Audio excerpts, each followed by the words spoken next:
Welcome to the show. I am Chris Graham, joined by Jerry Ratcliffe. Of course, this is the Jerry Ratcliffe Show.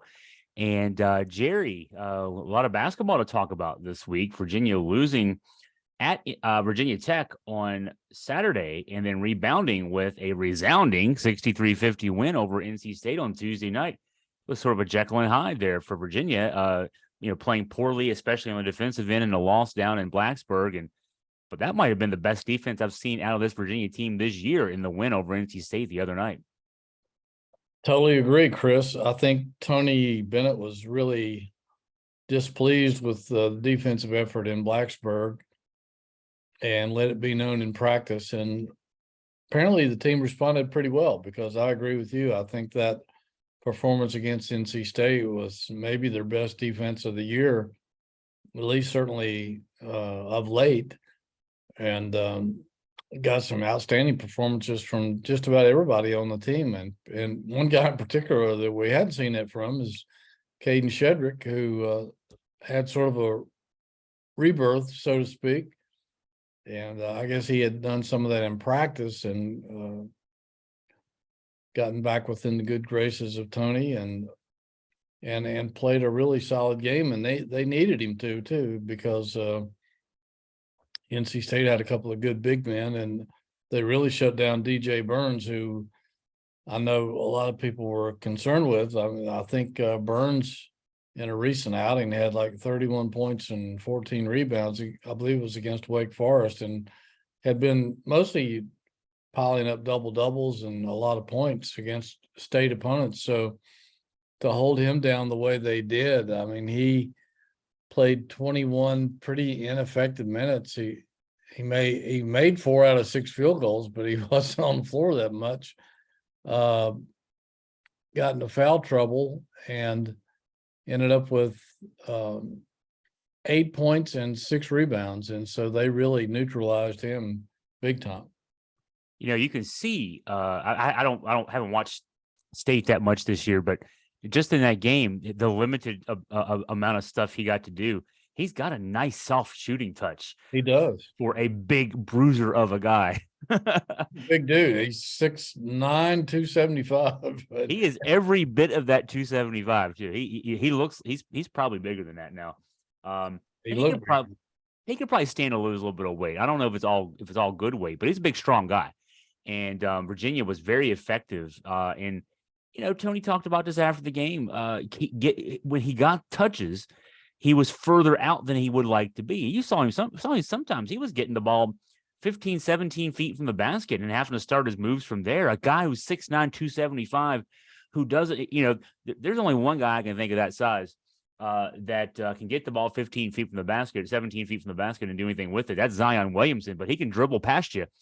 This guy is a post guy. He's going to use his butt to get his position. That's a long way to go to be able to, to have to make your post moves. And so, it started before he got the ball. They made it tough on him. Those post doubles didn't come over. Gardner was great sliding over and helping out whoever it was, Vanderplas or Shedrick, with the post doubles. And you mentioned Shedrick. Boy, he didn't even get off the bench in the Virginia Tech game. He had 38 minutes in his previous 6 games combined, and then he had 26 minutes, 10.6 rebounds. Yes, it's great to see that he could keep his head up through that stretch where he wasn't getting minutes, do what he needed to do in practice, and then have a big game against a tough opponent. Really does. And you're right. He Burns reminded me a lot of Zion Williams, not quite as talented, but body type. He's not as quick, but he did use his body to get closer to the basket. And when a guy gets moving like that, it's hard to stop. But they got position on him, and he got in foul trouble. But that's the only other guy I can think of in recent memory that of that kind of size who has that kind of touch. So they definitely took him out of the game, and that was one of the keys. And Virginia's guards, I thought, dominated and frustrated State's guards and forced them into taking a lot of bad shots too. But But yeah, Shedrick, having not played against Virginia Tech at all, not seeing the floor and not getting a lot of playing time in recent games, and then all of a sudden coming to life against State was huge, and probably will be huge this weekend as well. But it's one of the things I think people should admire in Tony Bennett, in that he didn't dance away from the topic of why Shedrick wasn't playing. I mean, he didn't give us specifics why he wasn't playing, but I think he was dropping hints that maybe matchups and maybe not performing great in games or in practice was keeping him off the court. And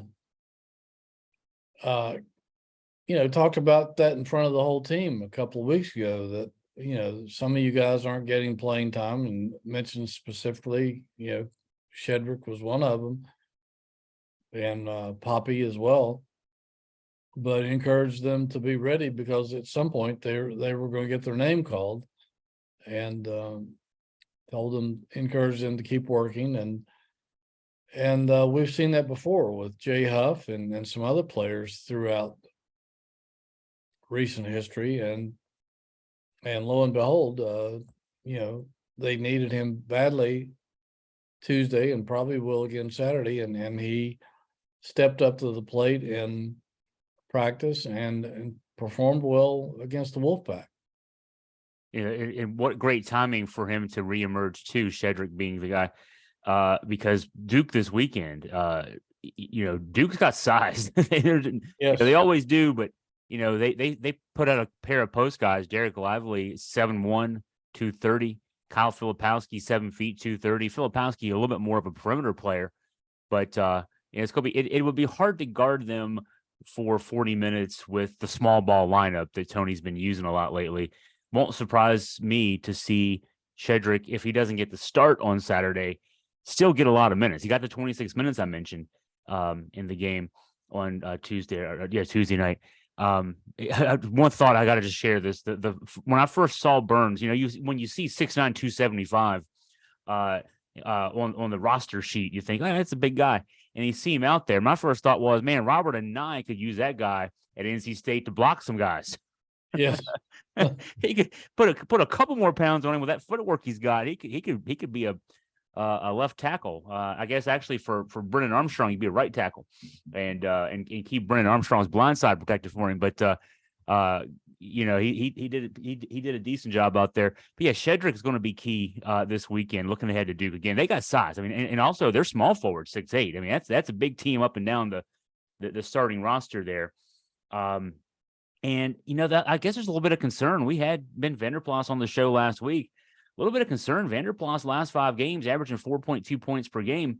He had a good stretch there at the beginning of this recent good stretch for Virginia overall as a team, but lately he's not been producing on the offensive end, and that may force Tony's hand a bit too in the direction of more Shedrick.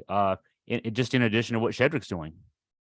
And I wonder if some of that, Chris, is because other teams are starting to pay a lot more attention to him and try to come up with defensive strategies to neutralize him a little bit, because he is a bit of a nightmare in terms of matchups at his 6'8" size, and can play inside outside. So I think he kind of snuck up on some people. They didn't realize he was as dangerous as he had been, and maybe they're working into their game plan to where he doesn't get as much leeway as he was before. But yeah, he has been in a little bit of a shooting slump or scoring slump, and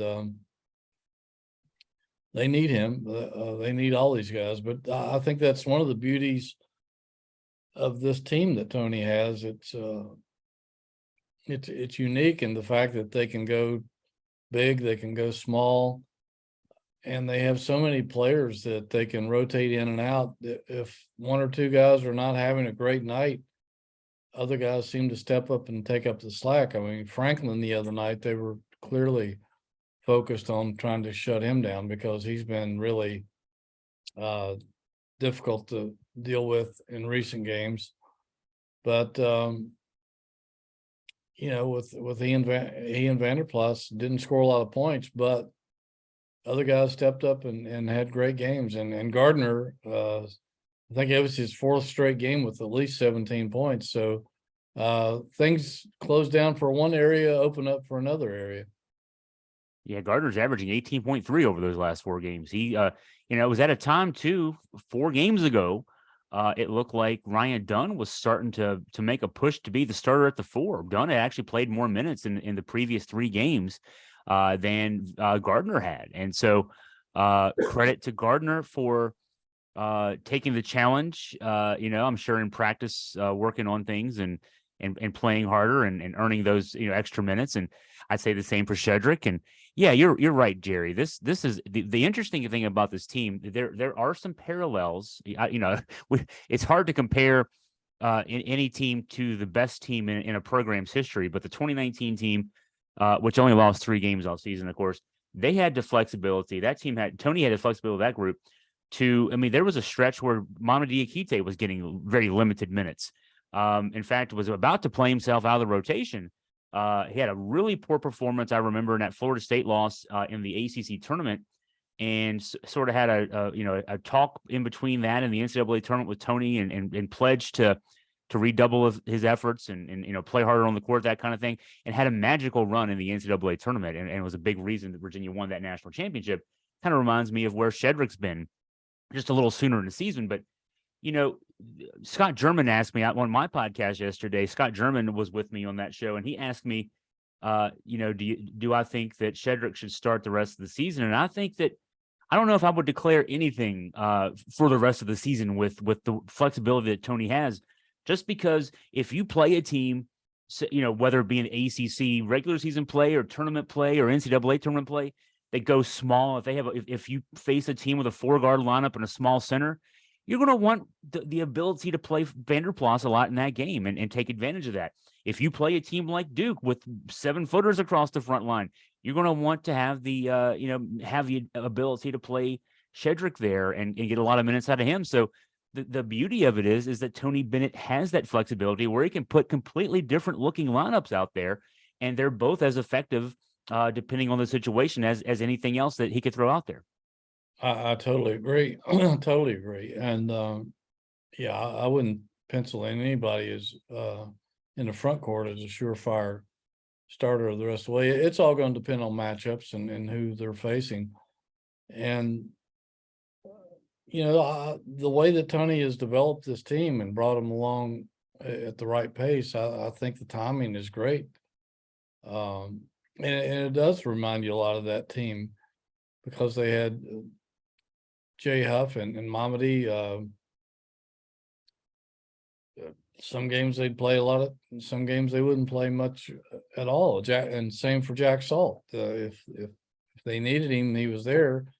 Some matchups just didn't work in his favor, and so he didn't see the court. But I agree. That's definitely the beauty of this team, and they can go in so many directions, have so much versatility and different guys that can hurt you in different roles, and they seem to all accept their roles, which is a big deal too, because that's not always the case with some teams. There are still fans of this UVA basketball program that question Kihei Clark, and I bring that up because I seem to bring it up a lot, just because you look there were some interesting little sets that Tony had inserted for NC State, where they were running backdoors on the baseline. Whoever had it, Clark or Beekman, more towards the 3-point line out past the elbow. They would the person dribbling there would find the backdoor cutter.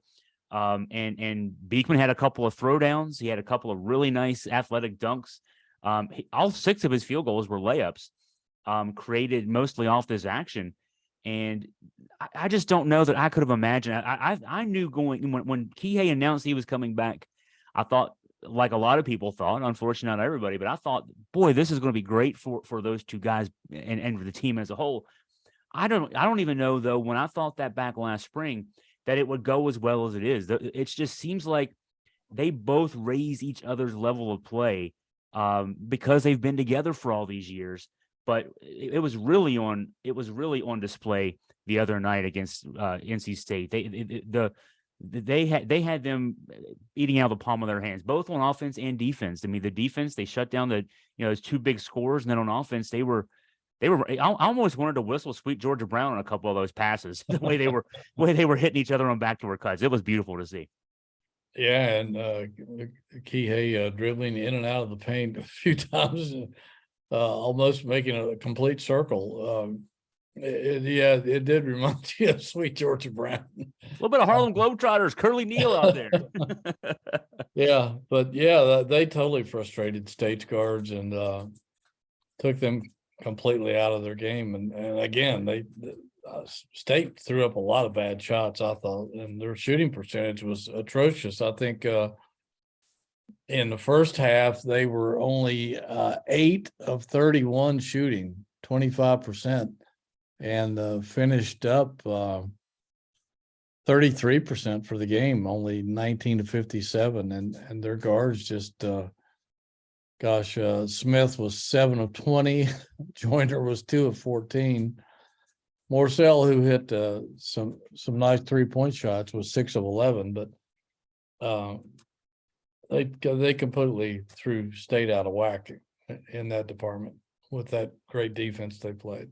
You mentioned Morcell, okay, so Virginia won the game, so now we can say it and actually mean it, maybe. I thought it was good, though, in all seriousness, that he came back and had a good game at JPJ. He struggled so mightily for 2 years and tried so hard. I'd get to games, especially his second year at UVA. We'd get there customarily get there a couple hours early for home games, especially, and you'd see him out there working, him and a rebounder. He'd be working, putting up shot after shot after shot. He was trying to fix the problem, just never could get it fixed. And he didn't do great. He did better last year in his first year at NC State, but not to the level that he'd been recruited. He was a cornerstone of that Virginia recruiting class a few years ago. Yeah. This year, to see him averaging close to 13 points a game, he had the 18-point game. Thank goodness for us, for our sake, our fans' sake, that he missed that 3-pointer there late. He had a chance to cut the lead down to 7. It was in and out. It looked good out of his hands and everything else. But so he came back. He had a good game, and then I loved the fact that Tony Bennett went afterwards, shook hands with his parents, and then talked about how, he didn't want to see Casey go. I know a lot of folks, he got booed the other night like crazy. And that's what it is. But, Tony didn't want to see him leave and had a lot of nice things to say about Casey and how happy he is for Casey that he's playing well now. And that was truly heartfelt. I know Tony has the utmost respect for Casey and his family. And what we saw the other night is what Tony recruited. That's what he expected. And sometimes things just don't work out. Morcell was always a great defender, but his shot just wouldn't fall. And it looked a little flat. And, I think some guys their game just doesn't fit into the way Virginia plays. I think a lot about Mariel Shayok. He left here and went to a more open offense at Iowa State and flourished out there. And that's just the way the game is. Sometimes you'll fit into a certain offense, and sometimes your game won't fit. And I think this offense was just a little more too disciplined for his game, and he has a lot more green light, freelance, whatever you want to call it, down at State than he did here. And good for him. I'm glad he's a good kid. I'm glad to see him have some success. And that was a classy move by Tony. And again, he was serious about going up into the stands and hugging the Morcell family and wishing them the best. So looking ahead to Duke, we've talked a little bit about the Duke game. It's Saturday at 4:00 in JPJ. Only matchup of these two teams scheduled this year. Of course, they can always meet in the ACC or NCAA tournaments. I have not done my deep dive study of Duke yet. I know a little bit about this team. I know that they're big. I know that they're young, as Duke teams of recent vintage have always been. They have Jeremy Roach back to play the point. Other than that, it's a lot of young guys. I'll say this. I said this to Scott yesterday when we were on my podcast. I don't like, as a Virginia fan now, putting the fan hat on, I don't like that they're coming into JPJ off of a bad loss. They lost 81-59 to Miami on Monday night after beating North Carolina over the weekend. Maybe there's a little bit of a letdown after the Carolina win, even though, I wonder about that sometimes, but you hear that talked about a lot. But, teams that get blown out, and have a few days to let it simmer, especially good talented teams like this Duke team is, they don't come out the next time and also get blown out. They tend to come out with a little bit of an edge. I mean, I think we saw that from Virginia. Not that Virginia got blown out by Virginia Tech, but that was not a good performance down in Blacksburg, and they came out and took control of NC State early. I think most Virginia fans would probably wish that Duke had won that game down in Miami and might be coming in a little fat and happy. That might be a concern for the UVA side on Saturday. It could be, and conversely, Chris, it might be a trend. They might come in here and get their doors blown off again, because I think Virginia's tired of hearing about Duke. I know they're tired of losing to Duke. Duke had their number throughout the Krzyzewski years, and there were a lot of really good teams that Virginia was better, I thought, than some of those Duke teams. But Krzyzewski, being the master strategist that he was, came up with incredible game plans and found ways to beat Virginia when he probably shouldn't have. So I wonder if Kihei and Reese, these guys have been around for a little bit. I wonder if they sense that there's a possibility, that this sets up well for Virginia. Duke's coming in here limping. This could be the most rabid crowd we've seen here in a while, because I think they sense that Virginia's better and sense that Virginia could win the ACC, and they might just put it on the Blue Devils for a change. I don't know. I don't know. It could go either way. It could be something where Duke comes in here fired up, like you said, embarrassed against Miami, or they might come in here with their tails between their legs and just get pummeled. I don't know, but I think you can't dismiss either possibility. I like yours better. I'm gonna go with yours. I'm gonna drop mine and go with yours. No, yours a lot more. It's been a while since they put it on Duke, so I'm sure if that happened, JPJ the roof might come off that place. There's going to be a rabid crowd. Even though Duke's, I think, 17-7 now, they're still Duke, and fans have had these tickets in hand for a while just for this opportunity to go there and be loud and obnoxious on Saturday. And it was a good crowd Tuesday night. Those late games can be tough. 9:00 starts on a weeknight can be tough. The students are on ground, so they don't have very far to go to get there and go home. But for the people who pay the money for their tickets, they're living all over the place. And I'll give them credit. The fans were there and they were loud. Maybe needed caffeine to get for some of us to get to it all, but they were good. So Saturday at 4:00 should be even better in that respect. And then the schedule after this one, the schedule gets a little lighter for a while. And so, this is a big game in the sense for that, in that sense for Virginia, just to maintain the level of play that they've had, except for the minor blip with the loss at Virginia Tech. Boy, did you see Virginia Tech last night? That one surprised me, losing, and for the most part, even though the final score was only 6 points, they were losing that game by double digits most of the way to Boston College. Yeah, I was surprised by that, because I thought the Hokies had finally gotten their problems, for the most part, straightened out and were playing well. Yeah, that set them back big time. That was a game I don't think they could afford to lose, and so that really puts a big hole in their postseason hopes, I think, unless they can pull it back together. But on the other side of things, I think just listening to Tony and some of his mannerisms the other night, a little more intense. I think he senses something in this team, that it has the potential to do something special. And I think he's tightening the screws, bearing down a little bit on these guys. And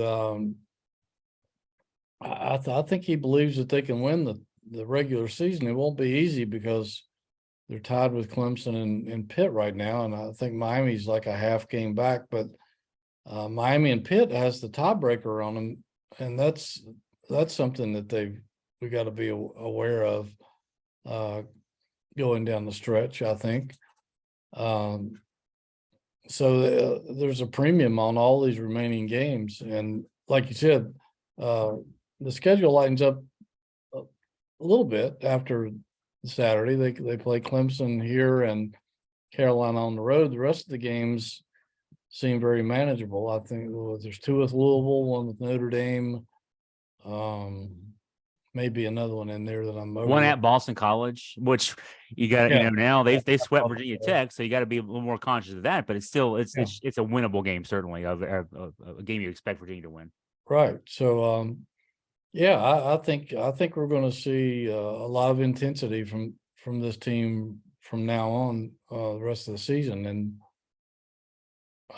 and good, because I think this team does have a possibility of doing something special.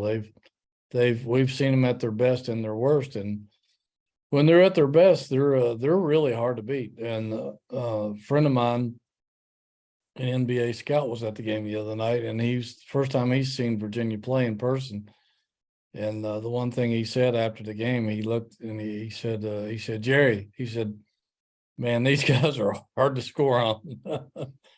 And he was right. When they're right, you're going to have a hard time putting up points on these guys. Because the NBA scouts were there to see Terquavion Smith, who was a guy, I mean, among other people, but he was a projected first-round pick last year, came back this year.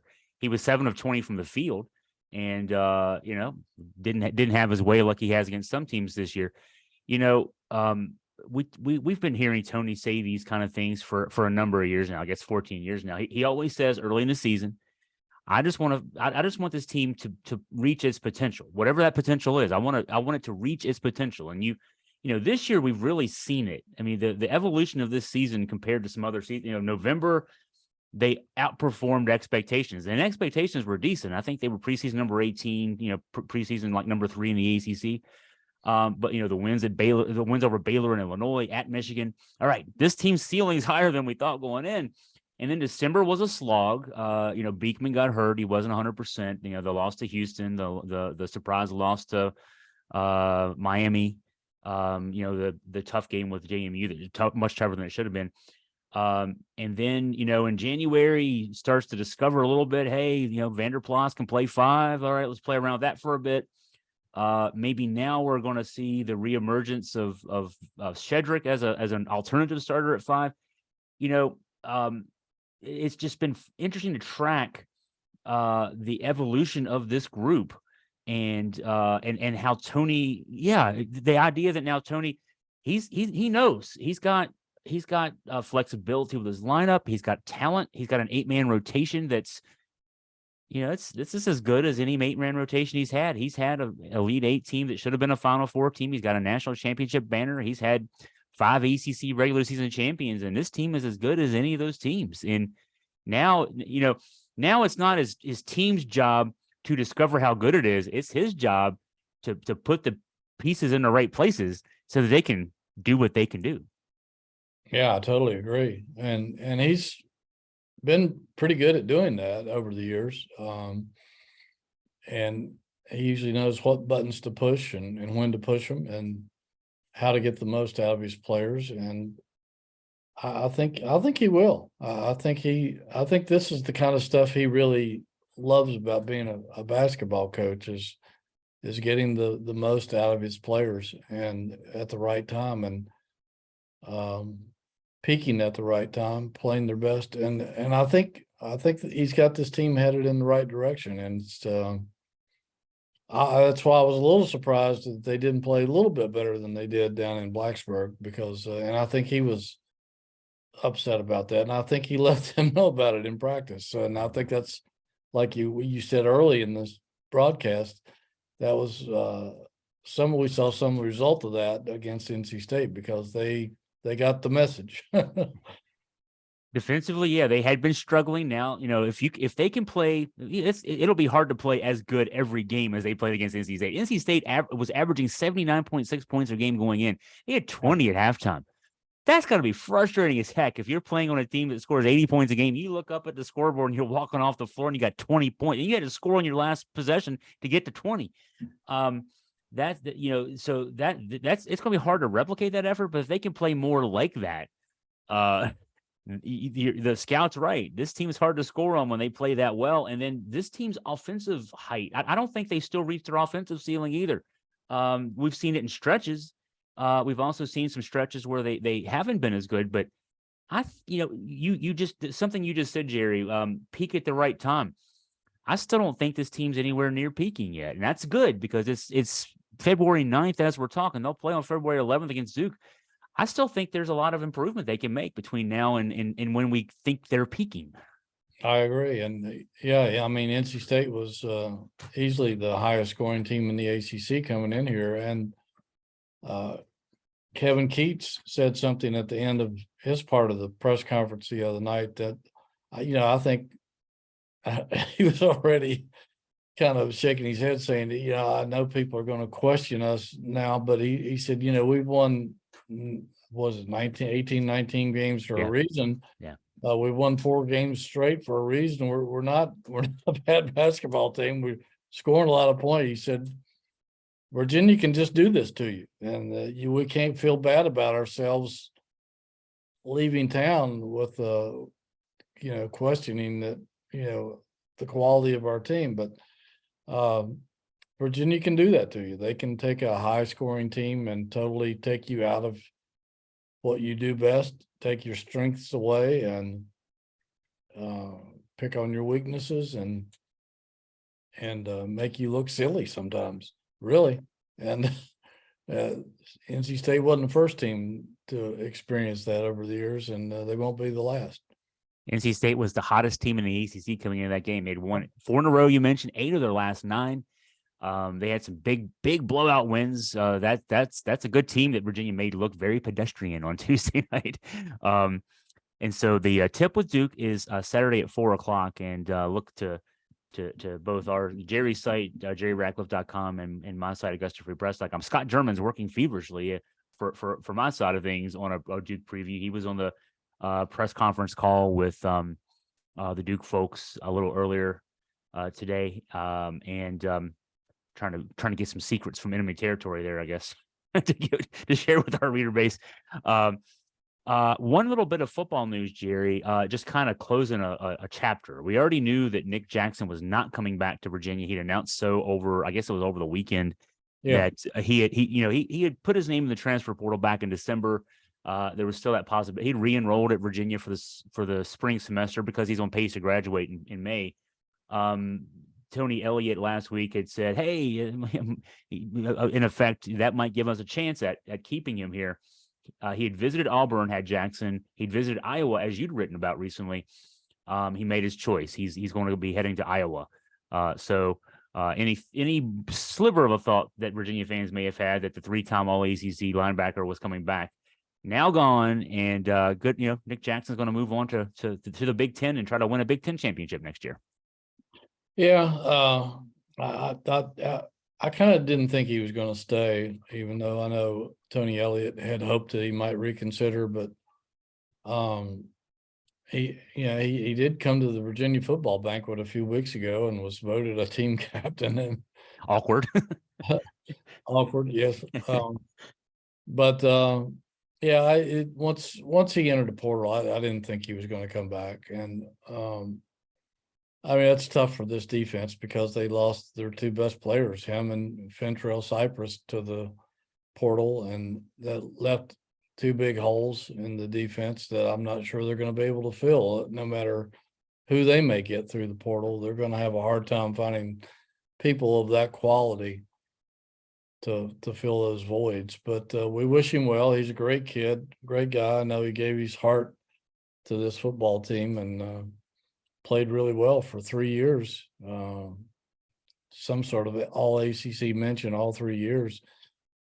And I'm sure he'll do the same at Iowa, but makes it a little bit tougher for Virginia going forward. A defense that John Rudzinski had done almost a miraculous job with turning them around, and to lose those 2 players,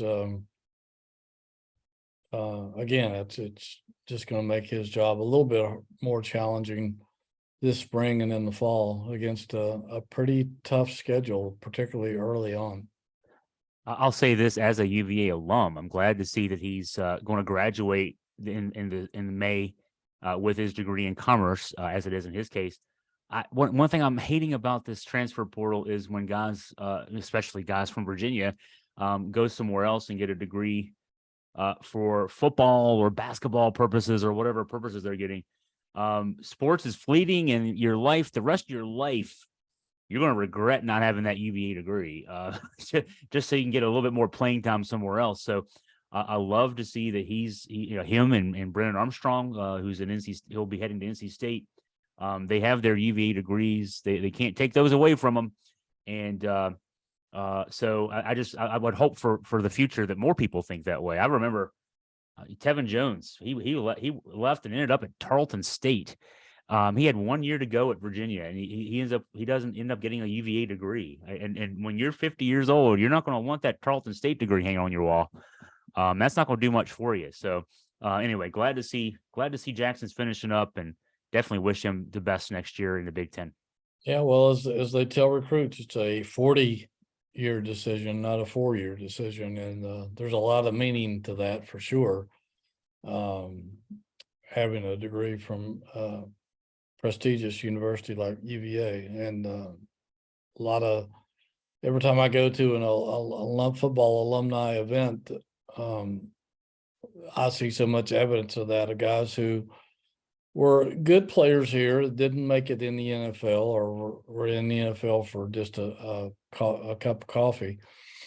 And some of them didn't even start here, but they ended up being incredibly successful in life, doing incredibly well in whatever business or profession they took up. And so that they're walking, breathing evidence of what a UVA degree means.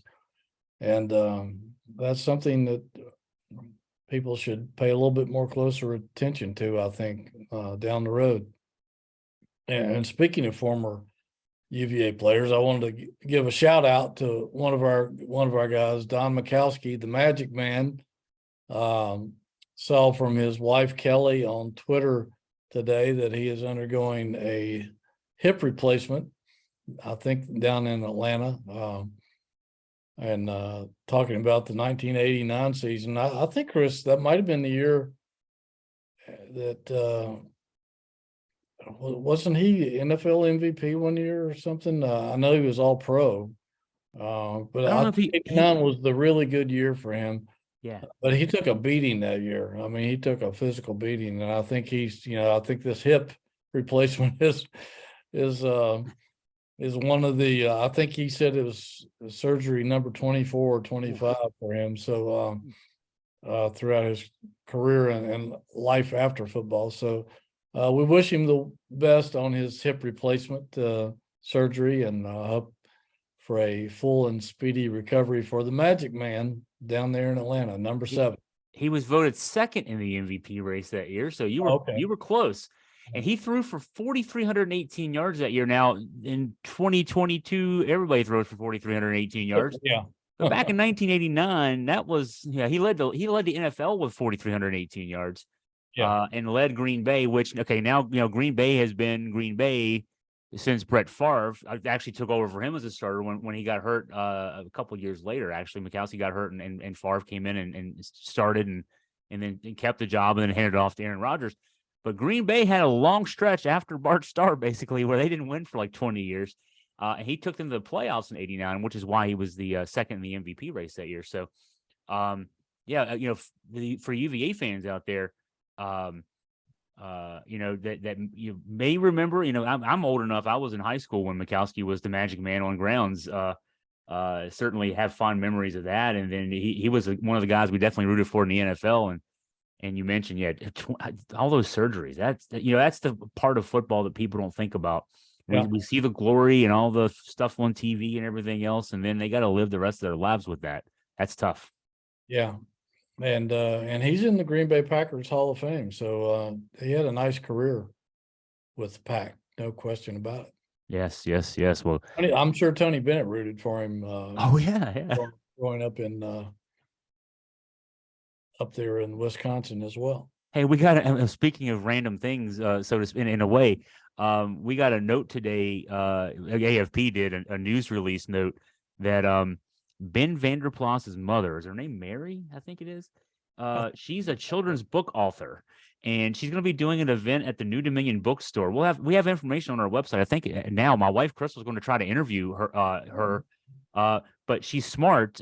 They're doing this event in early April. It'll be after whatever would possibly happen in Houston with Virginia basketball, right? But she's having her son Ben be there as part of the event. I don't think I don't think he's going to be able to charge her for NIL or anything like that. He's just got to be there because mom's selling a book.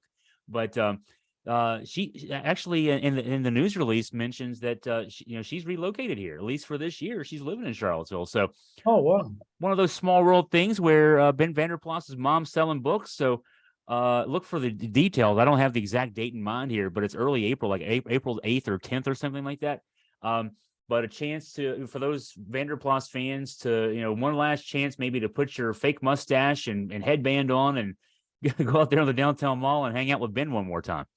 Yeah, I think our Fear of the Stash campaign is growing. I saw a lot more people at JPJ the other night with number 5 jerseys and shirts on, and bunch of co-eds with fake mustaches, and it was just cool to see. I think it adds a little more fun to the games. It does. It's been fun seeing that little movement pop up and folks having fun with it, and so yeah, and it was great having been on the show last week too. He was a great interview. Good affable guy.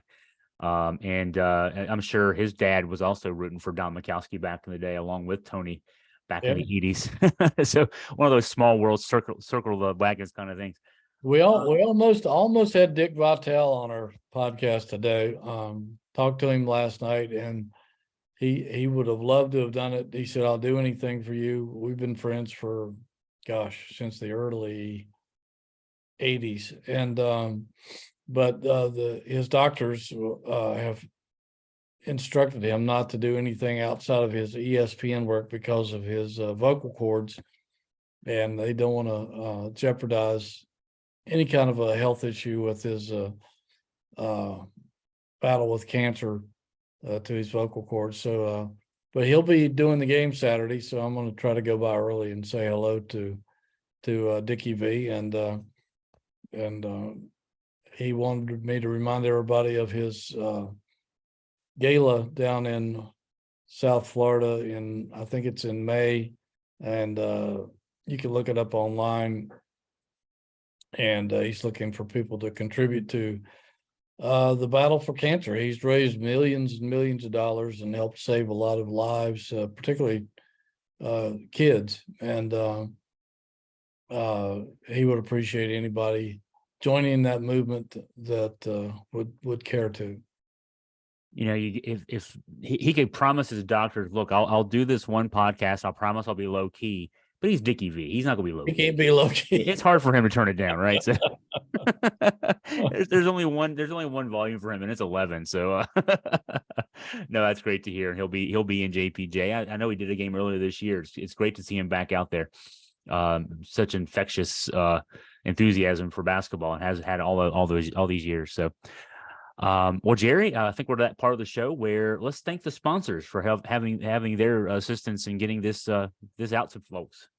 Aberdeen Barn, you got to go to the barn. I had some friends that went there just the other night and said it was awesome experience, and send people there all the time. People coming into town for a game or whatever, and they say, "Where should I eat?" And I said, "Go to the barn. You can't miss going to the barn." So. Go by and see Angela. Great atmosphere, great food, great service. Also Ragged Mountain Running Shop, the Good Feet store over at Stonefield. They have special made arches for your feet to alleviate any discomfort you might have running, walking, hip, back, knee, ankle, foot problems. They're a great supporter of UVA athletics, particularly basketball, with Kihei and Jaden Gardner, our NIL partners with Good Feet Store. They do a lot of promotions at games. You'll see Jonathan Cotton, the owner, a very active owner out there on the floor for some of these promotions, sponsoring the Ronald McDonald House, which is a very worthwhile project for those people who have had kids at UVA hospital or whatever and didn't have a place to stay. That's a refuge for them and means a lot, I'm sure, to those families. Also to our newest sponsor, Roback, wearing their gear right here. You see the logo. Saw Tony Bennett with one of these on the other day. They're also a NIL partner with Kihei Clark. So they have sportswear, activewear, some of the most comfortable clothing I've ever owned. And I love wearing their stuff. They have performance polos. They have the Q zips, which I really like. They have the performance hoodies like these, every kind of color style that you would like. They have a women's line that have opened up. They're great for golf or just hanging out. Check out their ad on our site and use the promo code UVA Jerry, and you'll not only be helping out Roback, but you'll be helping out us. So check out their site. If you don't love their clothes, I don't know what to tell you, because they're anybody would love to be wearing their stuff. I can guarantee you that. They're based right here in Charlottesville. They're a Charlottesville company and have UVA roots. So get out there and sponsor the home team, guys. You won't regret wearing their clothing, I guarantee it. Well, thanks to the sponsors for helping us get these shows out there. And Jerry, thanks, of course. I love chatting with you, and we can't wait to see you on Saturday. And for those listeners out there, if you have anything you want to know about UVA sports, JerryRatcliffe.com. There's a little bit on AugustaFreePress.com as well. Can't wait to get out there on Saturday. Everybody, talk to you again soon.